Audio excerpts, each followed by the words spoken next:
Well, I am Good to hear. delighted to get to talk to my friend Rich. And some of you will know Rich Dicas and Lydia from places like David's Tent, KXC. I am so thrilled that you've taken some time out of your day to chat to us in the vineyard. So, Rich, why don't you firstly introduce yourself a little bit for the folks that don't know you? Yeah. My name's Rich. My last name is Decastellioni, but we say Decas often the time because no one can say Decastellioni. But yeah, we live in Tunbridge Wells currently. I've been leading worship since I was 12 years old. So um, I was at a New Wine conference when I was 12, and I felt the Lord speak to me, and probably what I'd describe as like the closest to hearing the audible voice of God. And Mm. that's when he said, uh, "Lead my people in worship." And then a month later, I found myself in my dad's church playing my mum's old classical guitar, with my knees knocking, leading worship for the first time at 12 years old, and I've been doing it ever since, really. So That's it's our amazing. favorite thing to do. My dad's a vicar, so and it was basically me or uh, nobody else. Um, so I had a lot of time to learn how to lead worship as a teenager, Mm. and yeah, and then do a lot of songwriting, a bit of producing here and there. Um, yeah, we got married 10 years ago this summer, Brilliant. which is quite a long story. We met in Holland. My wife's Dutch, moved to London, and then we landed and we're part of this amazing church, KXC, King's Cross Church. And that's been part of our story since then. And these days we're at a local Anglican church down in Tunbridge Wells. But we love the vineyard, and we're in many ways reluctant Anglicans. Uh, so, um, yeah, Okay, yeah, so first of all, I want to try and actually say your full surname then, right? There's a little challenge. yeah. So say it again. Decastellioni. Decastellioni. So Yeah, how did I nailed do? it. Yeah. Yeah, So is that an Italian name or what's the story? it is. So my great great granddad was Italian, and he was part of this notorious family who have there's been popes and everything in the line. What? Uh, yeah, um, lots of mad stories. But then he married a Protestant, got cut off from the family, moved to England, and here we are. So That's amazing. yeah, Have you written that? Has anyone written that story down? no, no, but there is one crazy story where one it, one of my ancestors kidnapped another pope and was about to murder him, and his brother stayed his hand at the last moment. So um, Are you making all this up? no, I mean, this sounds really far-fetched. Like when I said to you, tell us a bit about yourself, you thought, well, I need to come up with something yeah, really interesting. yeah, So I'll make up a story about how I'm actually related to a line of popes and yeah, murders, and all sorts, dodgy lot. that's Uh, amazing. yeah, so no, it's great. It's so we were part of the Colonna family, and De Castiglione was the town that my ancestor came from. So when he was cut off from the family, he had to lose the Colonna part of the name and just became De Castiglione. So there we go. I don't know how we got there. That is phenomenal. I love that so much. Okay, so then the other international element of your story, Mm. what's the story with the Holland thing? What were you doing there? I mean, that's a good question. Not a whole lot really. I was on my third gap year. So um and Who takes 3 gap years? yeah, I I was living so I was first living in Kenya in Africa with a Dutch family, amazing Dutch family, and ended up getting connected with a an evangelist based in Holland, and he asked me to come and do some worship leading there, and yeah, it's a crazy time. It, you know, formative in many ways, just trying to follow the Lord's leading. Um, but I remember at the time thinking, what am I doing here? I don't quite know what's going on. And my dad actually came to visit, and he said, I think you should stay for a few more months because I feel like there's more for you here in Holland. Hmm. And then later on, um, I realized that was the day that I first met Lydia, who's now my wife for No 10 years. way. So That's yeah. amazing. So probably on paper I was a missionary, but I wasn't very good at doing that. So um, uh, God had a plan, and he managed to use me in my rubbishness. Yeah. That's incredible. And so then you met your wife, Mm. and together you moved back to England. Yeah. And do you go back to Holland much? Does We do try to normally. So Lydia's family obviously all still there, so we try and visit. Um, yeah, we love the Dutch. There's some amazing worship stuff coming out in Holland at the moment, and Hmm. um, yeah, we'd love to go out more often, but obviously there's not a whole lot of travel going on at the moment. So um, Amazing. Yeah, travel is tricky at the minute, but hopefully it will always be that way. But it's great that we can connect via Zoom. Just barely. yeah, Our connection hasn't been great, actually, internet wise, but we're pressing ahead. It's really great to get to talk to you again. So, those of you that don't know, Rich and I met in the context of trying to land the song You Have Our Yes, and Mark James and I were working away, and then Rich helped us get it over the line, and that's how we met on Zoom. And yeah, I really appreciated your input. A sense that you were a deep thinker. Every word mattered. mm. Every part of the song was dissected and carefully crafted, and I just really appreciated that about you. You mentioned that you're on the Enneagram, you're a 5, is that right? Yeah. Like all the cool kids. Yeah. All the cool kids. Well, I don't know that many Enneagram 5s, but I don't know that many in the worship scene either. There's a whole lot of 4s and 3s Oh and yeah. things. But yeah, so it's been really good to get to know you a little bit. I appreciate your contribution to Vineyard songwriting at the minute, because you've been working on another one as well, right? Yeah. So it's been really good. We've enjoyed having you come alongside and also produce these songs as well. Mm. So yeah, you're a friend of our little Vineyard family for sure. Boy, Um, Go ahead. oh, I was just going to say, you know, growing up as a worshipper, I think still my favorite British studio worship album is the Beautiful album.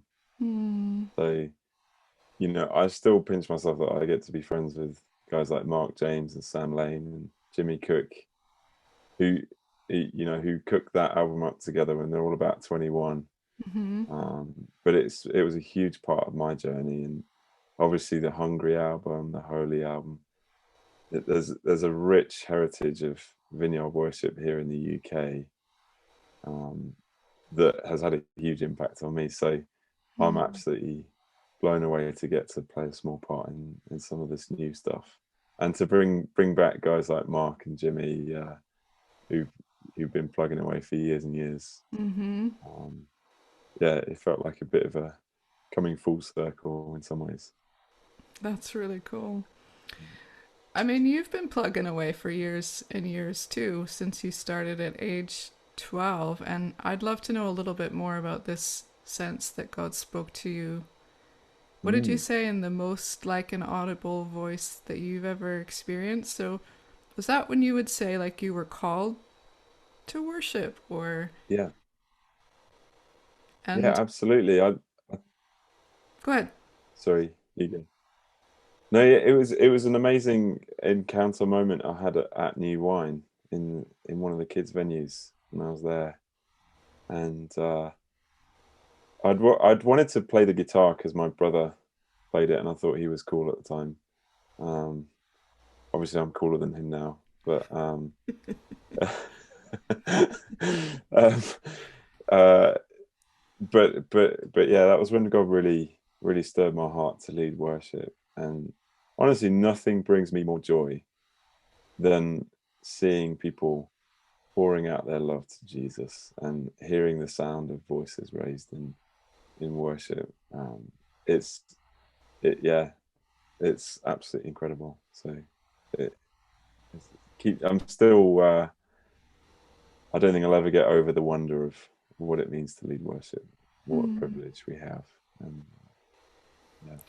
So it's a huge part of your calling. Mm. Um, what does that look like then in the years since you and Lydia lead worship together, right? So, but it's not currently your full time job in the sense that you're not paid to lead worship necessarily. So, what does that look like for you? Would you say you're bivocational then, or something? I guess so. It's a very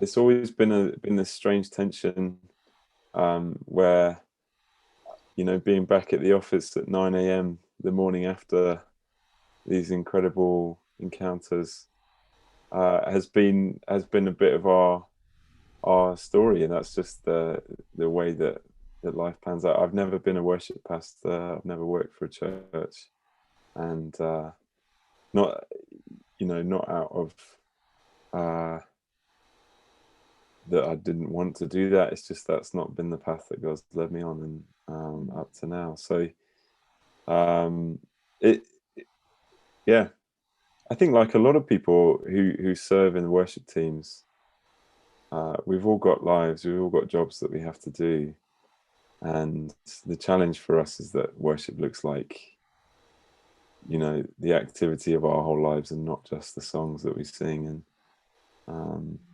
yeah, so in some ways I feel like that can be an easier way in. If you're working for a church, then sometimes you can lose that perspective, um and but it is also hard. I think the tension I've always felt is I probably spend 10% of my time doing what 99% of me is made for and loves to do. So that's always been a tension I haven't found a way to reconcile yet. But um, yeah, Well, I think very that good. will be a massive connection point for people watching or listening to this because, at least in our movement, um, there's mainly worship leaders are unpaid, and mainly they're working another job. And so, for you to say what you just said will hopefully be a huge encouragement. Like, it's not easy, but you still seem to be able to do enough of what you were made for. You know, Mm, when I'm talking to you, I don't feel like you've lost your fire for worship in any way. Like no. you're all in. Oh, absolutely. We love worshiping together, and um, yeah, I think in some ways it's even easier when you're not getting paid to do it, because then you feel the sacrifice of it. But also your your creative expression needs to find an outlet for Monday to Saturday, as well as it's not just focused on towards this 25-minute window or however long you get at church to worship. It's Mm-hmm. um, trying to live your whole life as a response of thanks to Him. So Mm-hmm. often failing miserably at that. as we all do. But Yeah, that's um, probably the same whether you're paid to be a worship leader or not. yeah, But yeah, that's tremendously encouraging. Well, I think it will be. I think people will hear that and go, well, if Rich can do this, maybe I can keep going as well, mm. juggling the different things. So what is it that you do for a living at the minute? Yeah. So I work for an amazing charity called Growing Hope, who provide free therapy for children with additional needs in partnership with local churches. And yeah, it's a small charity with a big vision to have 20 clinics set up by 2030. So Mm. that's part of my job, is to do a lot of fundraising and to help grow the charity towards that. And you really change the lives as many families as possible. I think like it, you know, everybody being able to participate and access, particularly worship and experience God in different ways, is that's just fundamental to what church should be about. So Mm. um, it's a part of that story, and that's what I get to do for a living at the moment. So yeah, Mm. it's quite a new job. I'm only just started, so a new adventure for us. Yeah. Fantastic. So I Mm. want to come back to this thing of songwriting in a little bit. But Mm. first, I'd love to ask you, because this conversation about what is worship started when the pandemic hit and we were all trying to figure out what is worship when we can't sing, and it's just prompted some really profound conversations. Mm. And so, what would you say worship is? Yeah. I mean, I feel like we could talk for days and days Mm-hmm. about this question, and I've really enjoyed the series so far because there's been some incredible insights. For me, worship is always the only natural response to the revelation of God, Mm. and uh, and that response takes many forms. So, in some ways, if we often talk about how worship involves the activity of our whole lives, and you know, in some ways that's true, and at the same time, if everything is worship, then nothing is. So there is a focus and a direction of worship. I grew up going to Soul Survivor and New Wine, and I think Mike Pilavacci always used to say worship should be to God, for God, and about God. And I just love that. I feel like that really um, is a great way of thinking of that. So there's lots of stuff that we can do that is worship that isn't singing, and sometimes that to God, and sometimes it's not. So it's more about the posture and the position and the direction of our hearts. But there's something really that that I that I really feel strongly about it being a response as well, because so often a lot of our songs, most recently, and maybe even some of our theology has informed this about that uh, that when we sing X, Y, Z happens, Mm. rather than this is who he is, this is what he's done, and in response we say thank you. Here's my Mm. worship. Here's my life.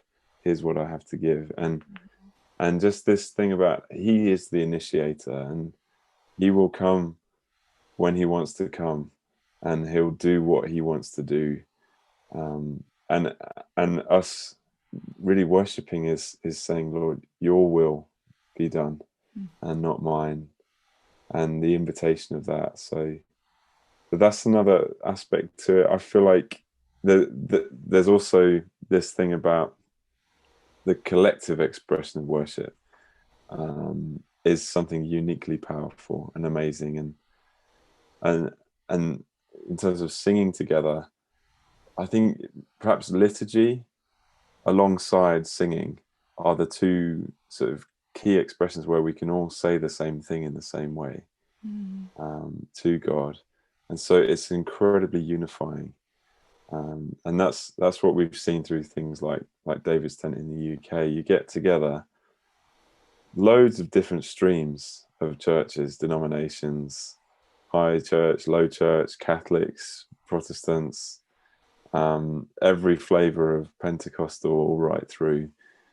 And we all come together not around a theological consensus on predestination or whatever it is, whatever sort of dividing line. We come around the worthiness of Jesus, that he is worthy of our worship. He's worthy of our time. He's worthy of our attention. All the things we sang about in that song, you know, he's worthy of us spending this time together. So I feel like that's a beautiful characteristic of collective worship, is that it's a unifying thing. Someone once said, if you want to hear the sound of many waters, you've got to bring the streams together. And so when we come together, we experience God, and that's, you know, straight out of the Bible. When two or three are gathered, I'm among you. And so the other thing I would say, what is worship?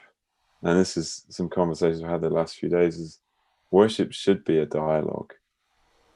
It should always be a conversation. And there's two ways of thinking about the dialogue.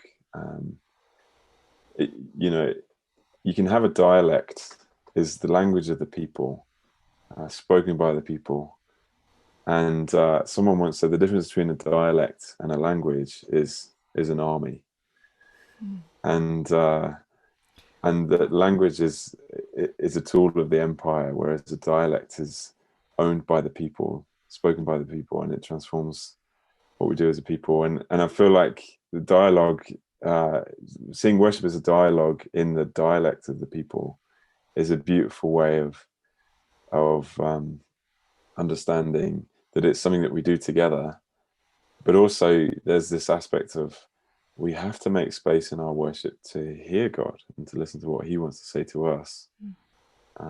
We don't just talk at him, we talk to him, and if we're talking to him, we should listen to him as well. So that's the challenge as a worship leader. That's really scary. when you're looking at lots of faces with arms folded who are staring at you saying, can you please sing How Great Is Our God Now, or something like that, to say, no, we're going to take a moment to hear what God wants to say. And so worship is a dialogue. It's to God, it's for God, it's about God. It's a collective expression. It's a unifying thing. It takes many forms. But yeah, the chief thing I'd say is it's our response. The only reasonable response to realizing that God's among us. And actually, when we're thinking about the presence of God, worship isn't a prerequisite for him to come. It's actually the response to realizing that he is already among us. And that is the mystery and the wonder of the gospel, that he is in us, he's among us, he's with us, thanks to Jesus. So come on, that was brilliant. I want to just drill down a little bit on this thing of listening for God that you were describing, and the scary part of that. Can you tell us how you do that in a worship set? How do you practically execute this listening for God and creating space and response like that? yeah, I think it's something that my wife Lydia does particularly well. And that's what we work really well together as a team. Because I think my brain is more sort of focused on the journey of how do these songs fit together, and what's God saying in that. And whereas my wife Lydia, she's very prophetic. She's just really good friends with God. And so she will often just be listening in the days beforehand or during to what God is saying, and then she'll just share it, or take time and will sing. She'll sing out something that she feels like God's on God's heart. But I think practically it's just creating space, and maybe it's silence, maybe it's just moments of quiet, or often there's lots of, it's just helpful to talk and tell people this is what we're going to do now. This is how we do it, and just to name the awkwardness. That's one of the things I loved at KXC. Just like, hey, we believe God speaks to us, so we're just going to take some time. It might be really awkward, but we're just going to embrace that awkwardness. And I love that. It's so just creating space to listen, being awake to the world.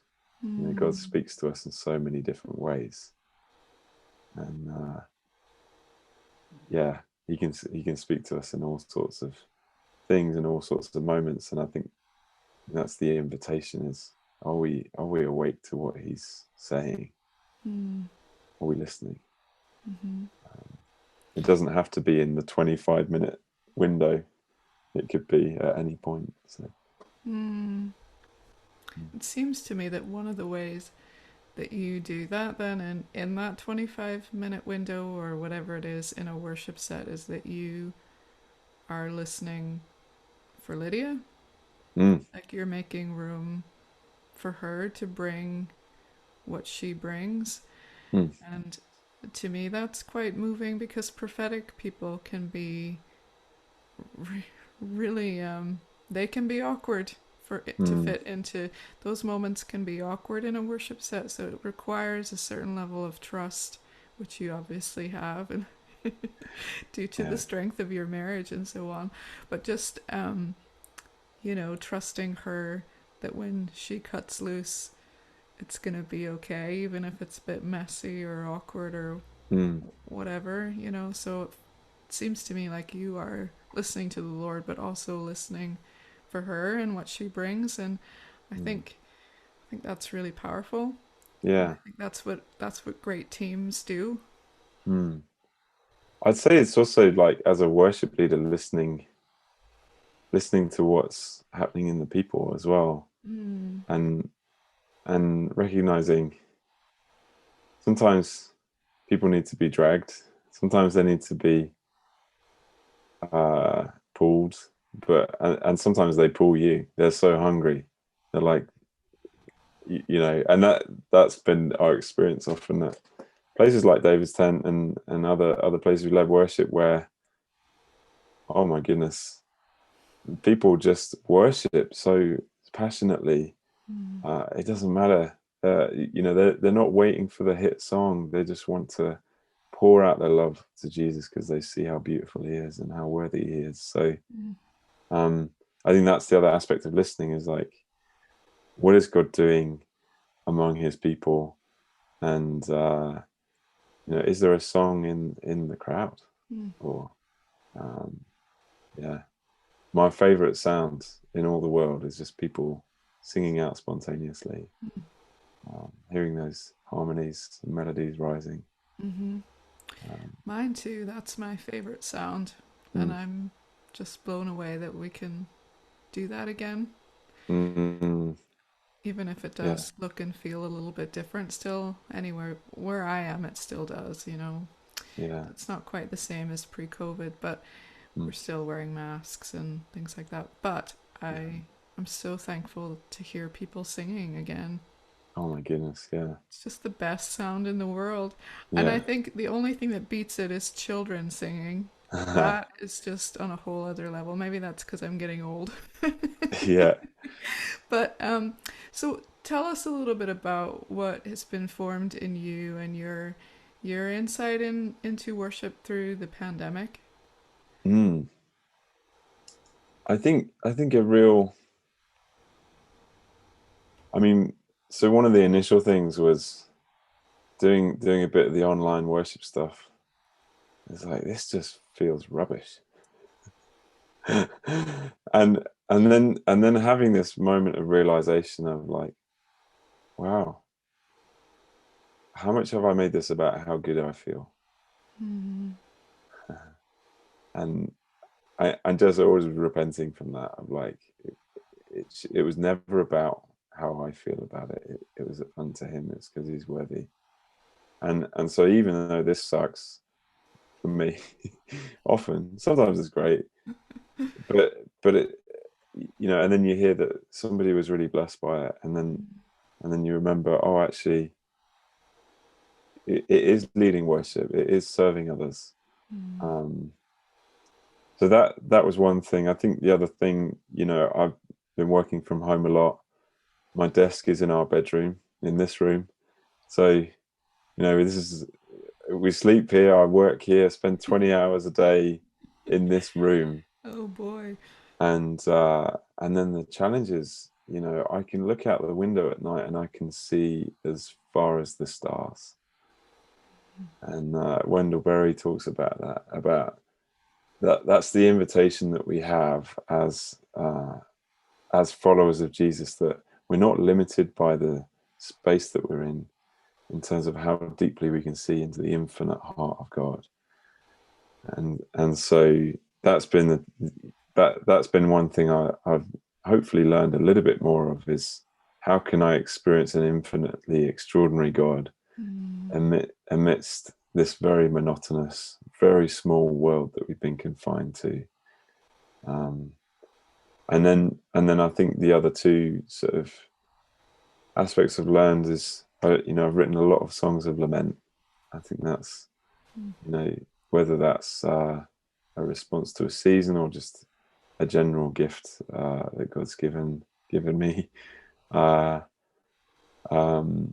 then, yeah, I think a thankfulness for the coming back together of it has been a beautiful aspect. But what one of the real, because we talk a lot about what's died in COVID, and now we're just starting to see what's getting resurrected. And often resurrection takes a slightly different form, and which is why the disciples didn't recognize Jesus after he rose. At first, they had to adjust their expectations. They had to grieve the loss. They had to let go of Jesus so he could ascend before they could receive the spirit of Pentecost. And so that's been a lot of for me, a resurrection, a COVID resurrection has really been songwriting. It's I've certainly had more time, more headspace, and more things to say, more things to write about. It's been dreadful in many ways, but my heart's more awake to Jesus and to the world, and creatively as well. So songwriting has been a big thing that's come out of COVID for me as another sort of aspect of worship. And yeah. Well, thanks for setting me up for such a slick segue into my next question. Oh, Rich. brilliant! Yeah. That was well done. I do want to talk to you about songwriting. I have a lot of different questions about songwriting. We'll see how far in we get, or if we'll need to do a part 2 interview. But songwriting seems to be a huge part of your calling as a worship leader. Do I have that right? How would, well, because there's lots of worship leaders that don't necessarily write songs. There's people that do a little, that kind of dabble in songwriting even. Yeah. And then there's people who seem to not be able to not write. It's like, if you don't write, you're not awake to the world. Yeah. You're not living and breathing, and you're not yourself. How would you describe yourself and your relationship to songwriting? Yeah. It's definitely grown that way. I think in terms of, I can't not think about that writing aspect, and it's really annoying for my wife Lydia when when the kids are going crazy and everything's happening. I'm just sat at the piano. Hey, what do you think about this line? And she's like, "Not now." So I definitely do have that aspect of writing. For me, the experience of music, as a teenager, I started really exploring music, and it became my sort of primary emotional expression, you know, and it still is in many ways. It feels like my first language in that sense, and so songwriting, you know, as a teenager, I was, you know, I was very, very melancholic, and so a lot of songwriting was very it was depressing, I'll tell you. I basically wanted to be the next Damien Rice. That was my goal, and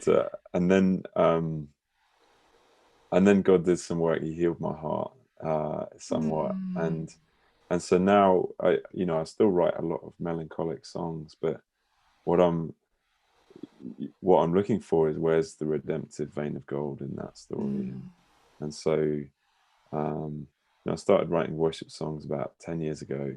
It was always something that I felt I found a lot more difficult than writing singer-songwriter songs about real life stuff, you know what I mean? And I hear that from a lot of people who are writers. I find it really difficult, and it is difficult because you're basically trying to say something new, but within a very confined sort of musical container, because you want to write it in a way that other people can sing it. Otherwise, it's not serving anybody. And if it's not serving anybody, then why are you doing it? Because write a singer-songwriter stuff. Do that. That's great. We need it. Do all of it. But if it's not written for that collective expression, then what are you doing? But in terms of the constraints of that, and so I think it was probably 7 or 8 years ago. This will make sense in a minute, but I made an album of singer-songwriter material, and what I had at the time was one of those little white MacBooks, and I had GarageBand, and I had one microphone. And this MacBook was so old that it crashed every 2 bars, and if the power cable came out, the whole thing was dead. And it was like I had extremely narrow limitations in terms of what I could do with that and actually sound good. And that's the challenge for us as writers, particularly for worship, is being creative within limitations. And I think when you shift that mindset, that can unlock something. And then the other big change in my heart was from moving from, I need to express myself, I need to find my true song, towards, no, my job as a worship leader and chiefly as a songwriter is to help other people find their song. The gift we have as writers and musicians is something that lots of people don't have. So we need to write for them. And so this way of seeing songwriting as an act of empathy, as an act of service, rather than an act of I've just got to say what I've got to say, I've got to get it out of my system, is a real, I feel like that's a really, for me, was a big shift. So a lot of what I do now, so I still write a lot of collective worship songs.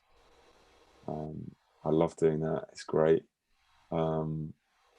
It's an incredible experience seeing a song that's been birthed out of your own pain and experience and finding redemption, and seeing other people really make it their own and sing it out to God.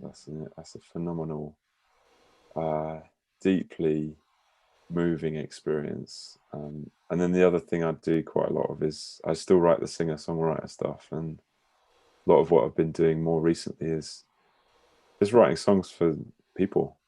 So friends who've been going through difficult stuff, I'll write a song for them. That's kind of how I pray for them as well. I'll be and a lot of that comes back to what we were talking about earlier about, it's about listening.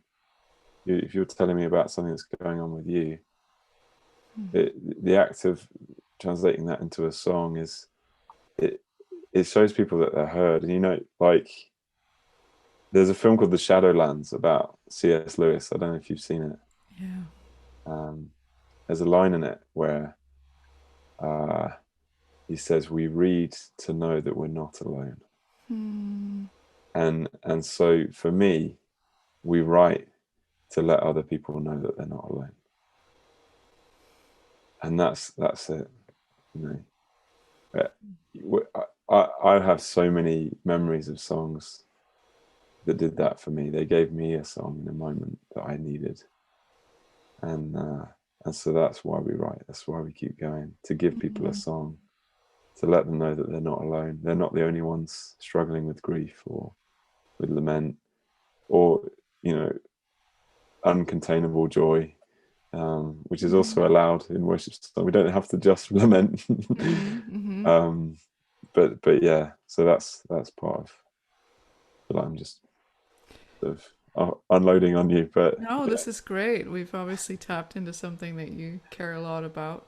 Mm, Um, One of my questions for you was how have you developed as a songwriter? And I wonder if you've already just said some of the ways in which you've developed as you just wrote a mm, lot and you're yeah, writing for different you're not just writing worship songs. I think a lot of worship leaders can get really frustrated and maybe miss some mm, steps and opportunities by only writing worship songs.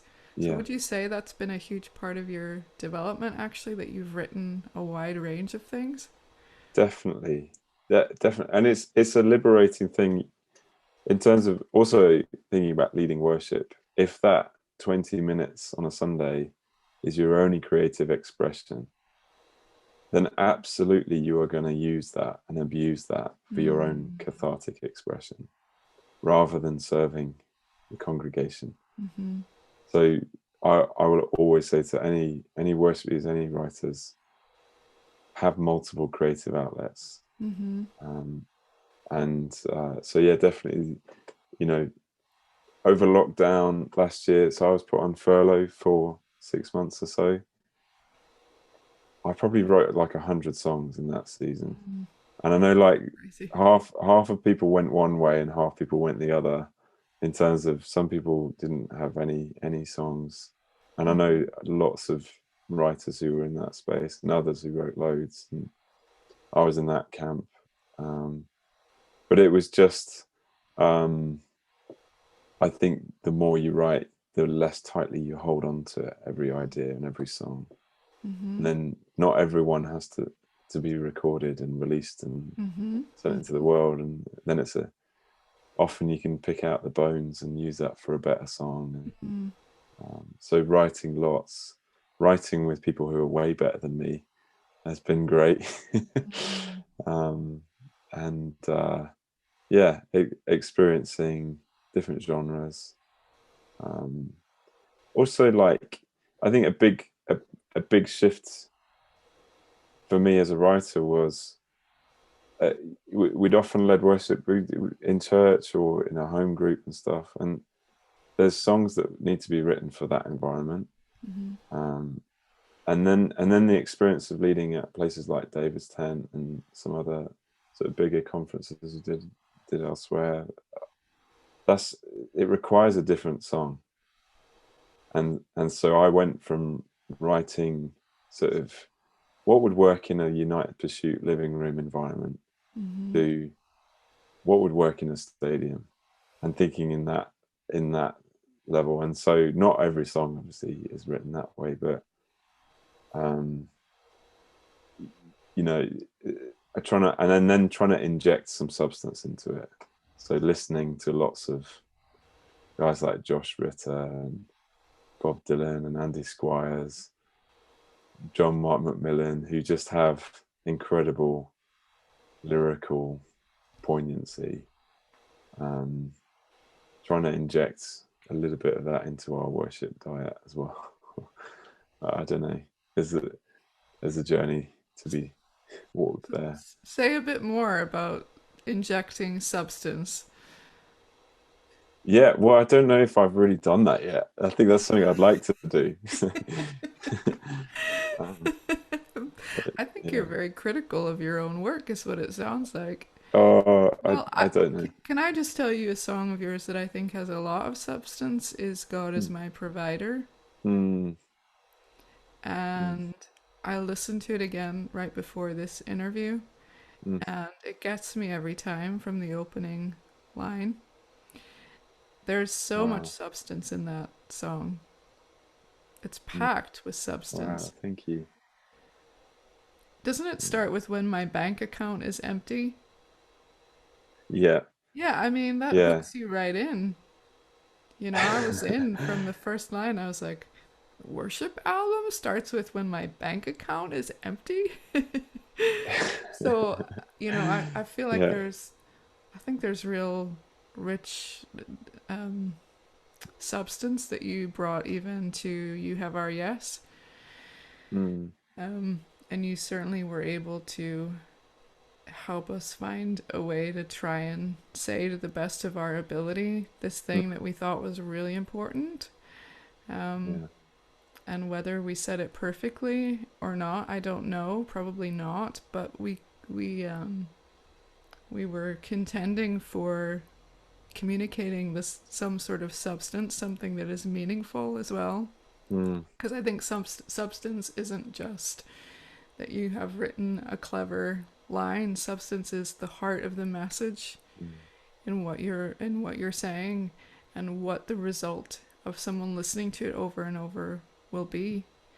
You know, Wow, so if I listen to God is my provider over and over again, it will form something in yeah, me that is substantial. It has wow, substance, it has weight and gravitas. So I think you do that already. And I wow. think we can learn a lot from you. And so that's why I want to know how you Mm, got there. How did you get to the place where you really cared that much? mm. Did you always love words? Are you kind of a wordsmith? I think I'd like to be. Um, uh, I've written some terrible songs over the years. As a as a teenager, I wrote lots of really bad songs. But you know, I think I certainly in recent years I've sort of definitely definitely really drawn from guys like Andy Squires. Um, you don't shy away from something honest, and you know, I think like when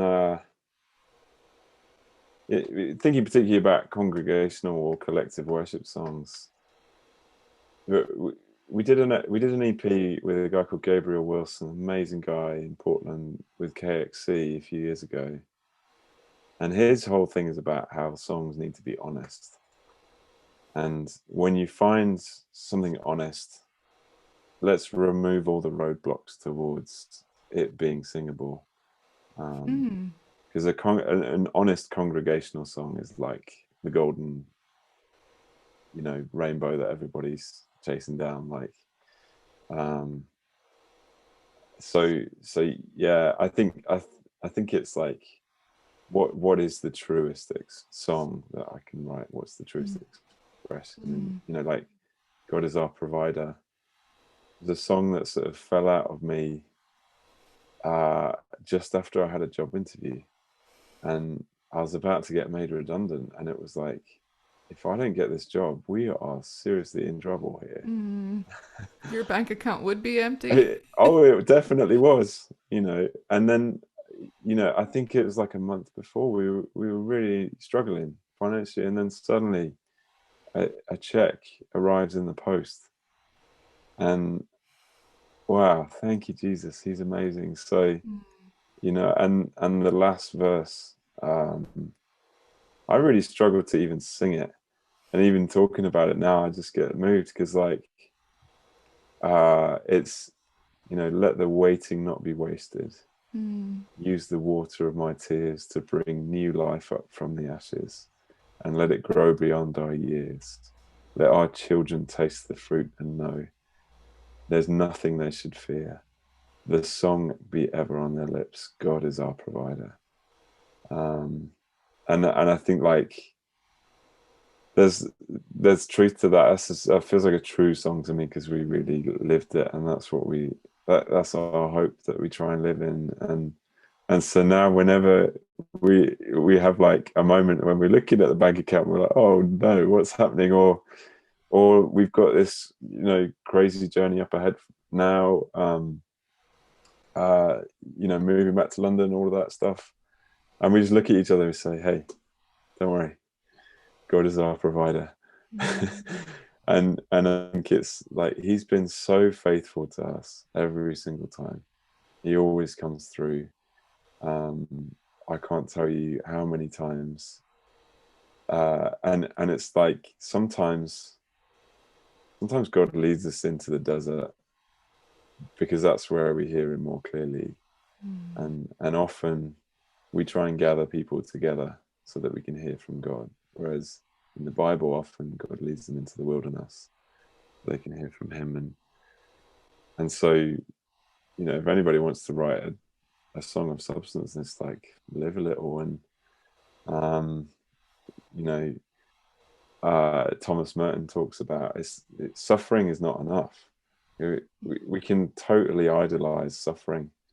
The challenge is to offer it up to Jesus and sanctify it and bring it to him. So that's really the space of worship that we love to press into.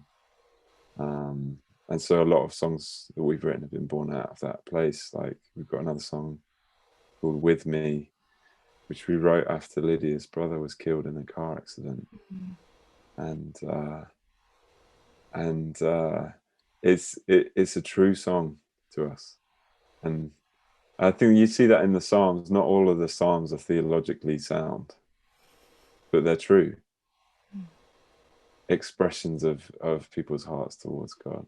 And there's truth in them, and maybe some dodgy theology around smashing babies' heads and all of that stuff. But there's an authenticity and a truth to it, and that's the challenge, to not write perfect songs, but to write true songs. That's a good word. So, just pressing in a little bit further for songwriters, at the moment, there's so much new music out there. Even within worship, there's a staggering amount of content coming our way. I can't remember the figure of new songs on Spotify every day or every week, but I nearly fell over when somebody told me it. It was like tens of thousands of songs. Why should we keep writing? We should keep writing because people need to know they're not alone. And not every song has to be a big hit for it to be meaningful. I remember talking to a friend of mine who helped write Yes and Amen. It's a huge song, brilliant song, amazing song. I was like, how do you write a song after writing that one? Because it's not going to be as successful. And he's like, hey, Rich, there's a song for every day. There's a song for every day. And so there really is a song for every day. And it doesn't have to be super wildly successful for it to be meaningful, for it to be important, to be transformative, to be challenging, invitational, all the things. And the real sort of, I'd say the real plumb line in terms of what we do and what we spend our time and our money on as people of God is that we're tender to this leading of the Spirit in that, because I think there is a chasing after the wind. You could spend your whole life and all your savings on an album that doesn't say anything and doesn't mean anything to anybody. There's no value in that, right? But if God's saying, pour out this alabaster jar, because this is the song that's going to call back the one to the 99, then do it. So let's not be self-indulgent, and I think for me a real compass in that is is humility and a heart to serve. Am I doing this because I need to get this out of my system and just sing my song, or am I doing this because I want to give Harmony a song? I want to give Harmony's family a song when they're up against it, or I want to give them a conversation to have with God. Like, that's a good reason to write. And that doesn't have to be congregational worship, collective worship, whatever you want to describe it. There's lots of songs that aren't like that can really lead us into God, reveal more of Him. And again, if it's got revelation in it, then the response is worship. So that's amazing. Mm.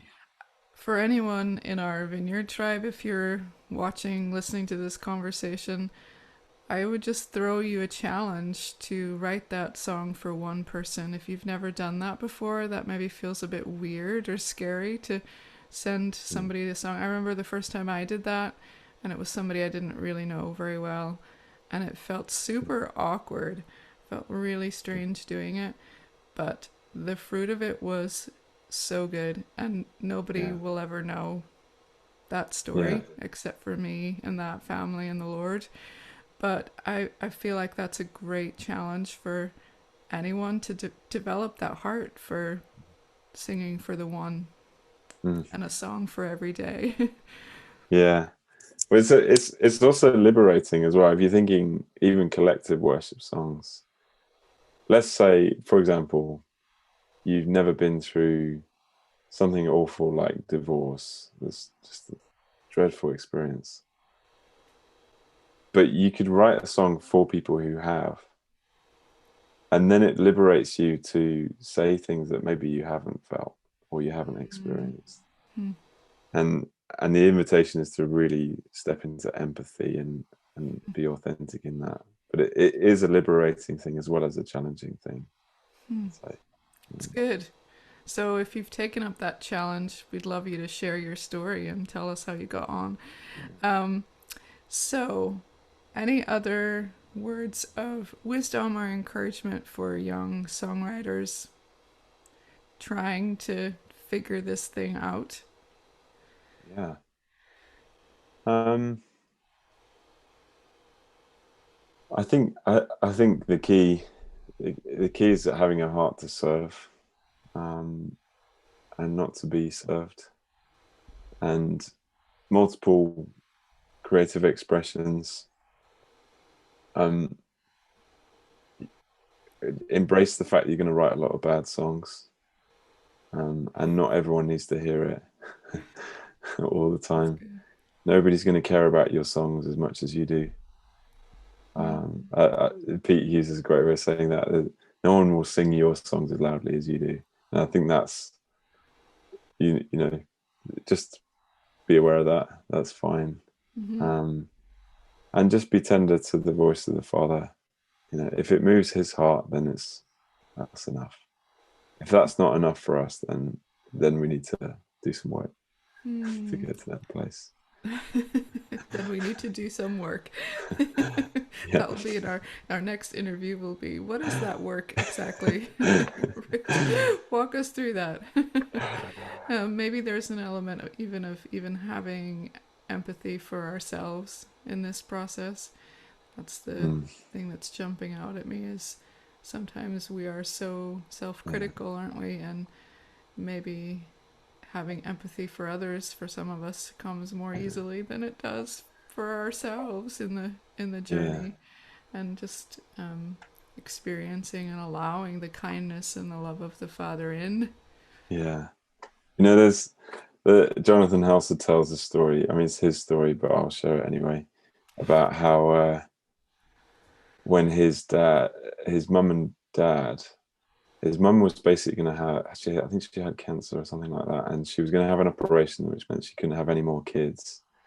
And a prophet came to them and said, "You're going to have a son who's going to write the songs of a generation." And so they believed, and she was healed. Jonathan was born, and the story gets me every time.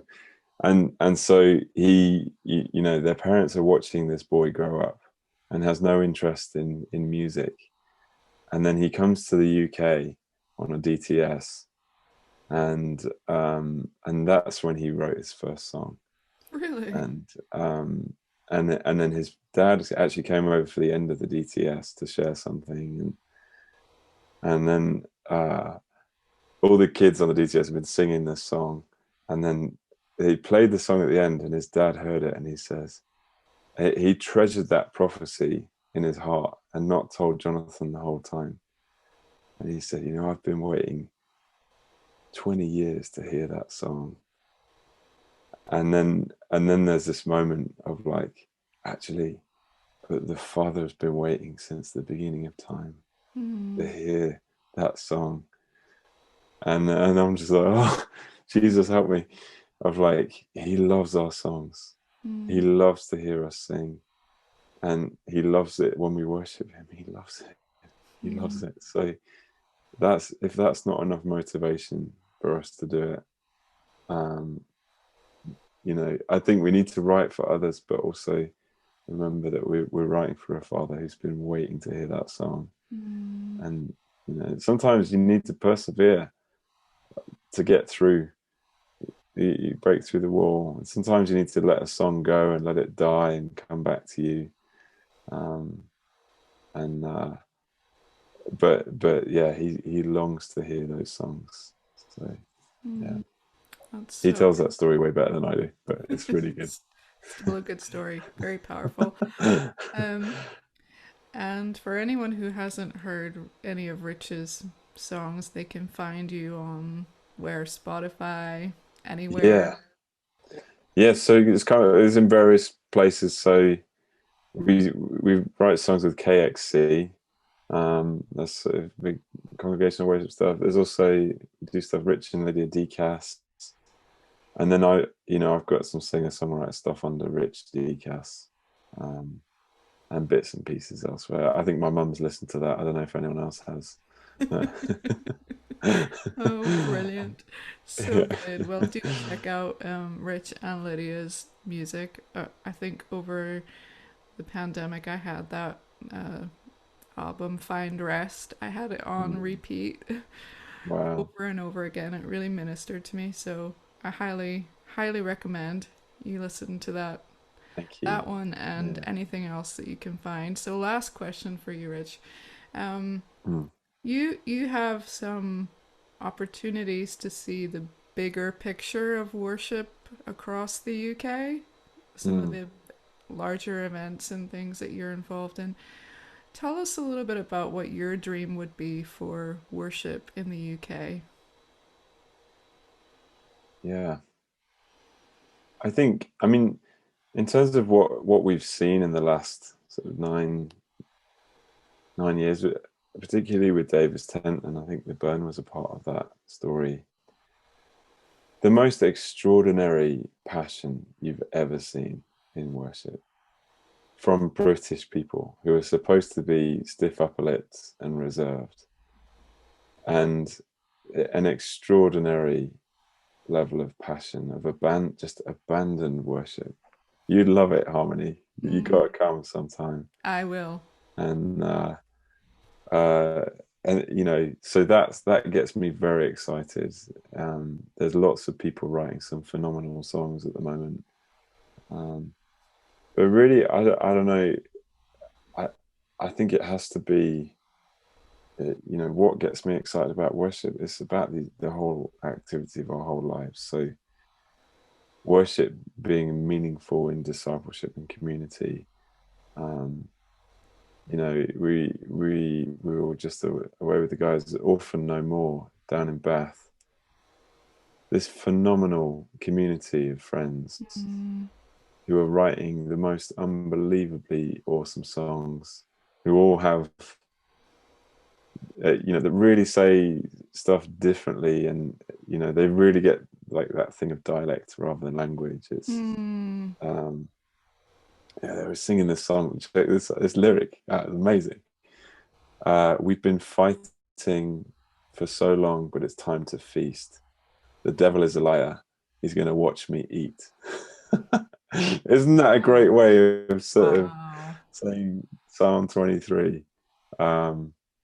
but what I love more than anything about them and about guys like Lucy Grimble is that their creative expressions are born in the midst of genuine community and friendship.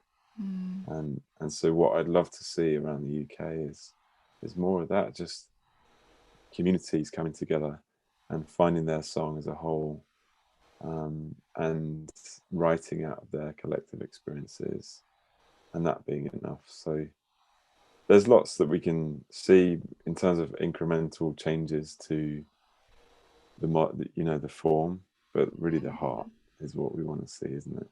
People passion for God, passion for one another, and genuine fruit in their lives as well. That characters change, that the lost hear the gospel, the addicts are set free, released for the ones in darkness. Those who have survived trauma are given a song to sing. So Isaiah 35, we've just written a song out of that. And the Message translation is great. Like, it says, the voiceless break out into song. I just love that. So that's what we're dreaming about. It's kind of just like the kingdom, basically. And often you see moves of God, and you think about the Wesleys, all the hymns and the songs, or Matt Redman, Tim Hughes, those songs. The songs are the fruit of what God's doing. And so Noel Robinson was saying the other day, we shouldn't be looking to replicate the thunder. We should be looking for where the lightning's striking. What is God doing, and what is the sound that comes out of that? Rather than let's try and create a new sound that's a bit different, and I'm going to say something different just because it's cool and edgy. Like, what is God doing, and how can I respond to that in a way that is drawing from it and drawing people into that, drawing people's attention to God, rather than to, oh, that's cool because they've got saxophone and maracas or whatever it is that's different, like saxophone and maracas. You know what I mean? Like it's aesthetically different form, but it's actually got no substance to it. It's not a response to God. It's just trying to appropriate a more relevant expression. Soul Survivor, Matt Redman, in many ways was just not cool at the time. Matt Redman, he had the worst haircut you've ever seen.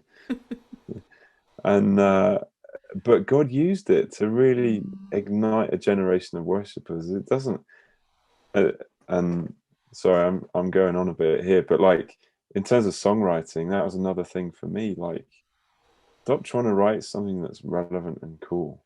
Write something honest, and find the best container for that, rather than trying to find a cool container and then sort of flapping around trying to find some substance to try and squeeze in. Like, what is God doing? Where's he moving? How can we respond to that in worship? That's the challenge. That's a good challenge, and I love your vision casting for community that is rich and deep, and things coming out of that network of friendship and relationship. I think that's really powerful for anywhere, not just the UK. Applies to the island I happen to live on as well. But I really appreciate your perspective on these things, Rich, and I appreciate your writing so much. And I do hope that I get to be involved in a worship time that you and Lydia are leading. It's definitely on my bucket list. Me too. So, Yeah. I really look forward to that, and just thank you so much for everything that you brought to this conversation and your honesty. So bless you. Hope we get to connect again soon. Yeah, that's something I really appreciate about you, Harmony. That you take it seriously. You're not here for the fun. You're really wanting what's authentic and real. And yeah, looking forward to getting to hang out in person before too long. Hopefully soon. Thank you so much, Rich. Yeah.